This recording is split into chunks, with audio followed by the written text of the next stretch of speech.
José Manuel, o que é que achas destas alterações? Vão ao encontro daquilo que se esperava? Algumas, algumas sim, algumas creio que não estão ainda por omissão e outras temos que ver no fim como é que tudo acaba, não é? Sendo que há porque estamos a falar de 100 alterações ou 100 Sim. propostas de alteração, enfim, algumas são nos mesmos pontos. É difícil fazer uma análise global, é um início de uma discussão. Isto parece haver claramente a intenção de haver acordos na concertação social, tem sido esse o princípio do governo e em particular desta ministra, e também se sabia que a ministra queria mudar algumas coisas, não é? A ministra já é uma especialista em direito do trabalho, portanto é doutorada nesta área, foi a terceira mulher doutorada nesta área em Portugal, portanto não é uma área assim com tantos especialistas como isso, com nível académico. Ora bem, o que é que, quando olhamos para a situação em Portugal, o que é que preocupa algumas pessoas, não é? Portanto, eu vou ler aqui algumas passagens de um relatório recente, relativamente recente, o mais recente que eu encontrei, relativamente precisamente às questões das relações de trabalho, em que diz coisas assim, por exemplo,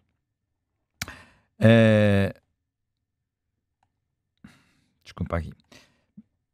Portanto, reduzir a possibilidade das empresas utilizarem contratos temporários e aumentar os respectivos custos, conforme detalhado na Agenda para o Trabalho Digno, deverá ajudar a reduzir o seu uso, mas em simultâneo, as condições para o despedimento individual de trabalhadores com contrato permanente continuam relativamente rígidas.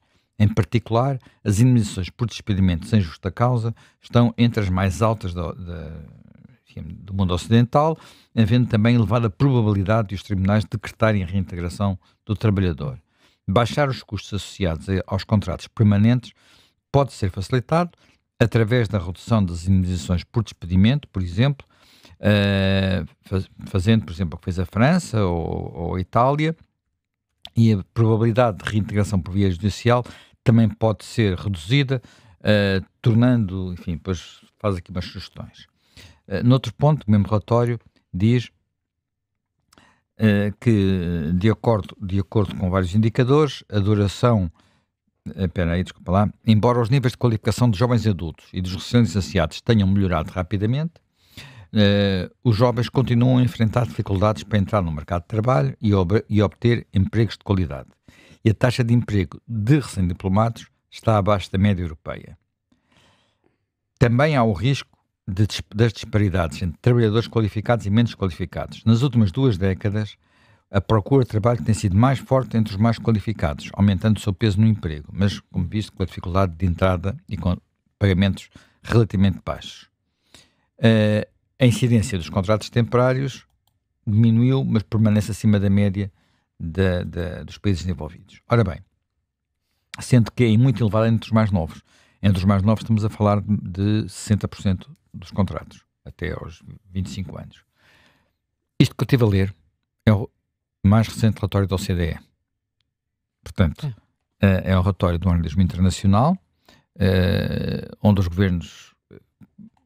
Isto nunca é totalmente independente do que os governos querem ou não querem, portanto é um relatório que ainda foi feito no tempo do anterior governo, portanto é relativo a 2023, a OCDE não faz relatórios todos os anos, enfim, não é do ano passado, não é ainda este, mas é de 2023, é contado de 2023, é relevante e mostra algo que eu não ficaria muito surpreendido, não fico nada surpreendido com estes dados, porque olhando para aquilo que são a comparação entre a forma como os investidores, os empresários olham para, digamos, existir ou não existir regulação excessiva e ser ou não ser uma desincentivo ao investimento. Nós sabemos que na Europa é uma zona muito regulada, mas mesmo assim, comparando os nossos dados com os dados da Europa, o que temos é que na Europa há 61% que considera que existe regulação a mais do mercado de trabalho, dos investidores, e em Portugal são 76%. E quando se fala mesmo de regulação excessiva, ser um peso mesmo complicado, na Europa é 26%, em Portugal é 40%. Portanto, estamos a falar de uma diferença.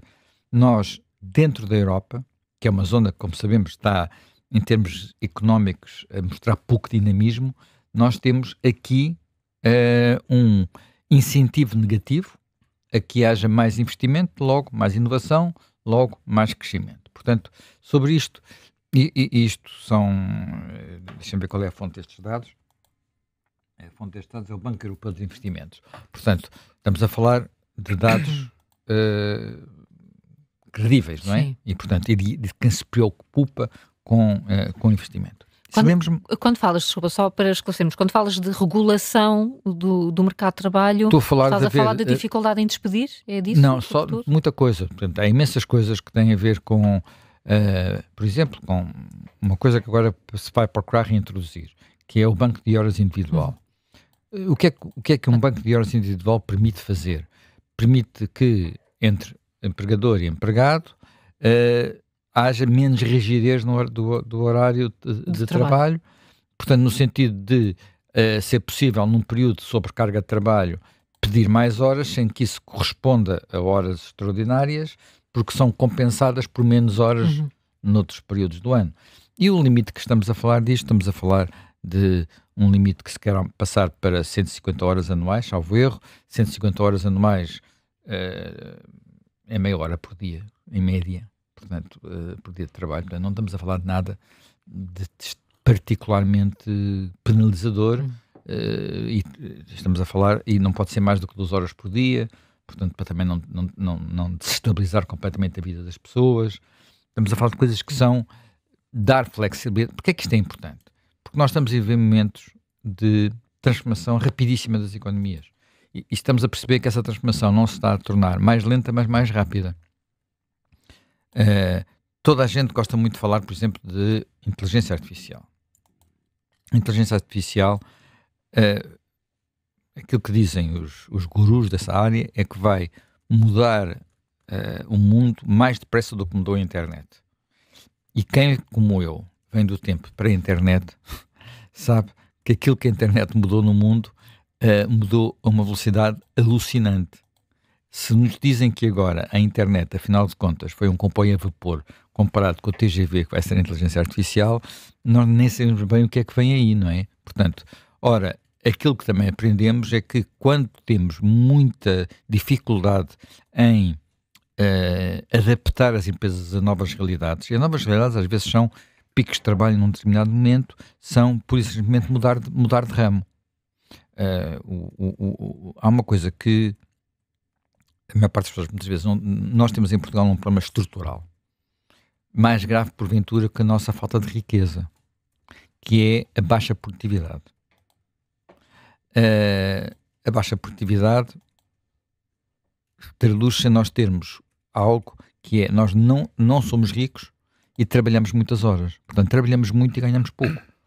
Quer dizer, trabalhando muito ainda não conseguimos uns salários e uma riqueza razoável. Mas depois, quando vamos dividir isso por horas, estamos mesmo na caldinha da Europa. Estamos pior ainda do que noutros indicadores. Ora, a produtividade, para ganhar produtividade, as pessoas dizem, para ganhar produtividade o que eu preciso é de comprar máquinas, o que eu preciso é de melhorar o sistema de trabalho, sem dúvida. Sem dúvida. Mas eu nunca mais me esquecer de ouvir uma vez, na prática era uma lição, dada por... Olha, um dos nomes que se agora falou para ser governador do Banco de Portugal, Luís Cabral, que é professor na Universidade de Nova Iorque, e que, talvez aqui há uns 20 anos, salvo erro, na sessão de abertura de uma coisa que na altura toda a gente disse muito mal, foi um congresso organizado por empresários no Convento do Beato. Compromisso Portugal. O quê? Compromisso Portugal.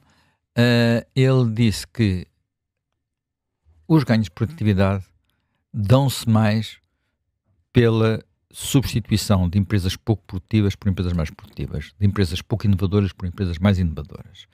Isto não tem nada de muito novo, porque isto é uma ideia velha, uma ideia que tem mais de um século, uma ideia que está associada a um economista importante do princípio do século passado chamado Joseph Schumpeter, e que é a ideia da destruição criativa. Qual é esta ideia? É a ideia de que a inovação só é possível se o mercado estiver aberto à concorrência. A concorrência é boa porque permite que quem tem inovações consiga substituir quem não tem, quem está parado.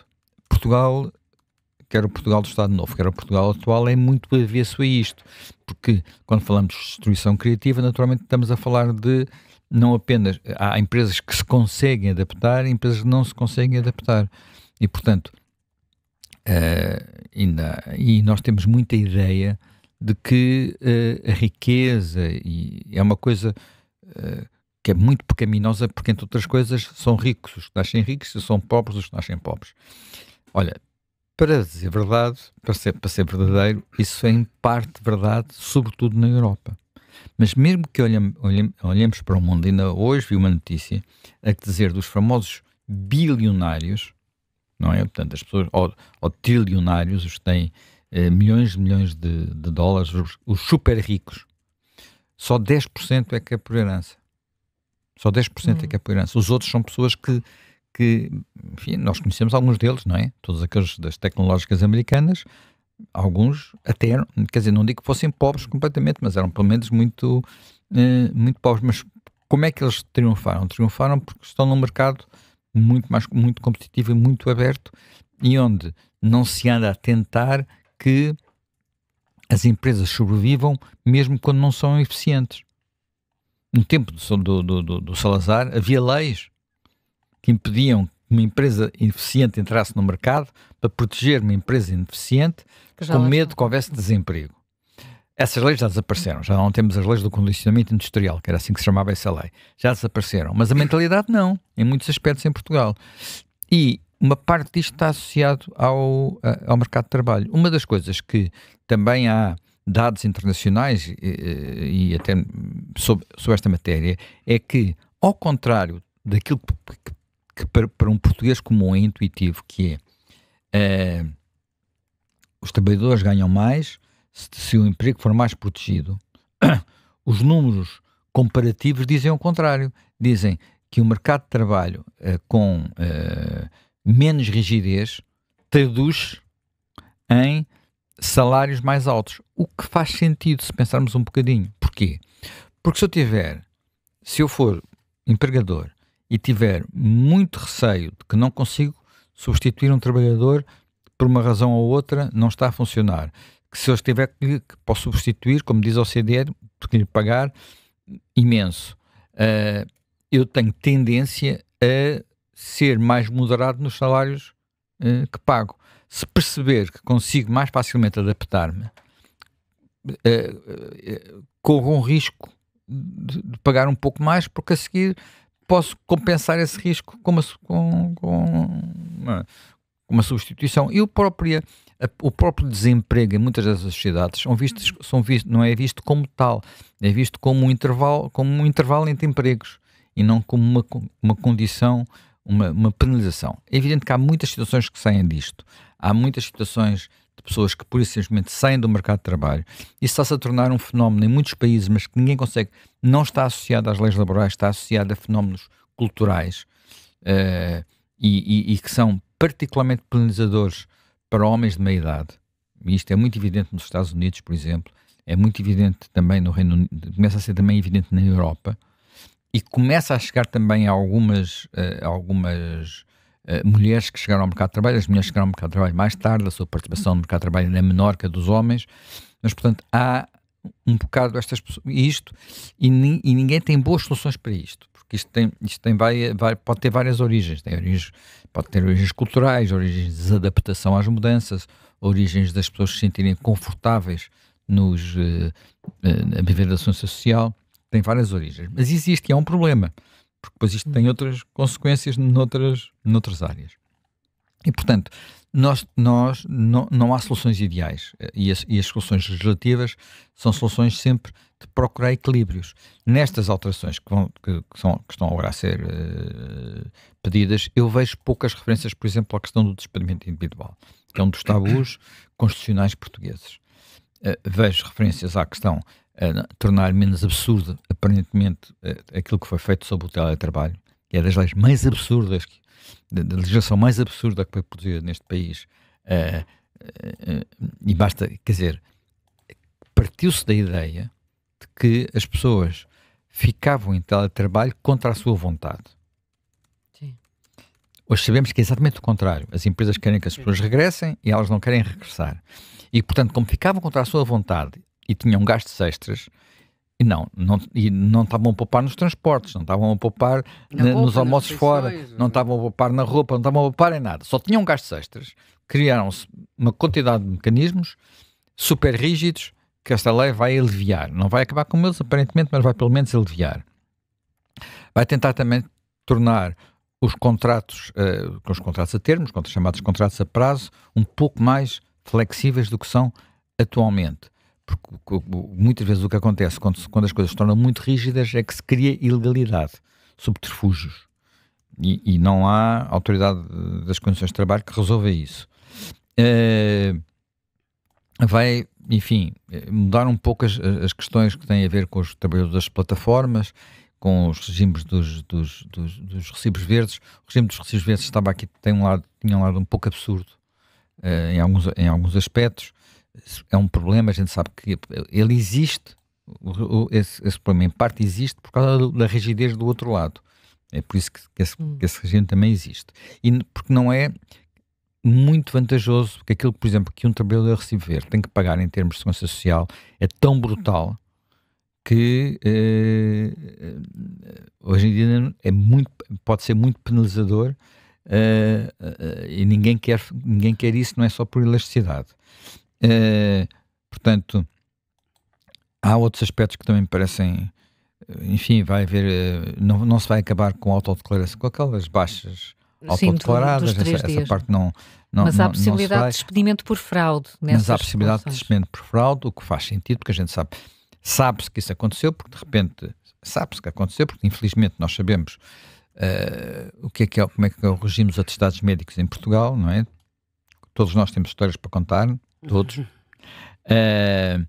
Há um aspecto que eu não vejo os sindicatos aplaudirem, mas que me parece positivo, que é aumenta a obrigatoriedade dos pais também terem licenças parentais, portanto, não serem só as mães, sobretudo no momento do nascimento.